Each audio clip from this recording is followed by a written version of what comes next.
મારે હર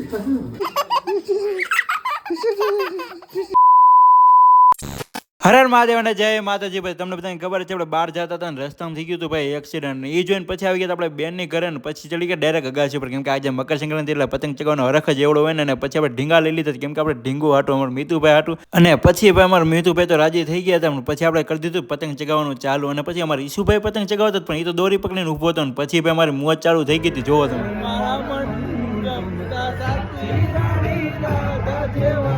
અને થોડીક વાર થયું ને ભાઈ ચા આવી ગઈ હતી ને. તમને બધાને ખબર છે ચા ના આપણે શોખીન એટલે પછી સરસ મજાની ચા પી લીધી ને. ત્યાં તો અમારી લિટલ ગર્લ આવી ગઈ ત્યારે કેવી ક્યુટ લાગે છે ને. પછી એને પણ પતંગ ચગાવી હતી. પછી એના હાથમાં પણ દોરી આપી દીધી હતી ને એ પણ કેવી મસ્ત લાગતી હતી. અને પછી અમારા મીતુભાઈની ઊંઘ પૂરી થઈ ગઈ હતી ને પાછો અગાસી ઉપર આવી ગયો હતો ને. પછી ભાઈ મમ્મી પણ સાથે આવી ગયા ચશ્મા બેસમાં ભાઈ ફિરકી પકડી. તો બેન અમારે ઉભા રહી ગયા હતા ને. પછી અમારા મીતુભાઈ ભાઈ ચણા તો ખાવા પણ કોઈક ફોલીને દે ને તો એ ખાય. અને પછી મારા ફુવા હે ને એને ફોલીને ચણા ખવડાવતા. સાંજ પડી ગઈ હતી અને મકર સંક્રાંતિ પૂરી થવા આવી હતી ને ભાઈ ફટાકડા ન ફૂટે એવું તો બને ને. પછી બધા ફટાકડા ફોડતા હતા ને ત્યાં તો રવિ કે આપણે કે ફટાકડા પૂર્ણ થાય જ છે.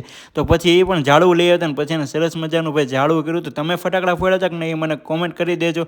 તો અહીંયા અમારી ભાઈ મકર સંક્રાંતિ પૂરી થતી હતી ને પછી અમે બધા નીચે ઉતરી ગયા હતા ને પછી બેન એનું મિશન લઈ લીધું હતું હાથમાં. ભાઈ આ ભાઈ આજે છે ને બેન અમારા માટે સેન્ડવિચ બનાવતી હતી ને પછી એને બેન ને એ બધા મસાલો ભરતા હતા. અને બેનની મદદ કરવા માટે ભાઈ રવિ હે ને સેન્ડવિચ શેકવાનું કામ કરતા હતા ને. એ જોઈને તો મેં કીધું રવિ આજે મને રોવડાવશો. અને પછી અમે બેસી ગયા જમવા માટે હું રવિ અને ઈશુ. અને પછી ભાઈ અમારા મીતુભાઈ જે ખીલા છે રમવામાં એની કોઈ વાત જ પૂછવામાં. અને એની સાથે મસ્તી કરવાની અલગ જ મજા. એ તો એવો દાંત કરતો હોય અને ગમે ત્યારે ક્યુટ લાગતો હોય. અને આ વિડીયો જો તમને સારો લાગ્યો હોય તો લાઈક કરી દેજો અને મોર વિની લોક જોવા માટે કરી દેજો. અમારા ચેનલને સબસ્ક્રાઈબ અને અમારે જોજે મીતુભાઈને થોડુંક નખરા તમે જોતા જજો.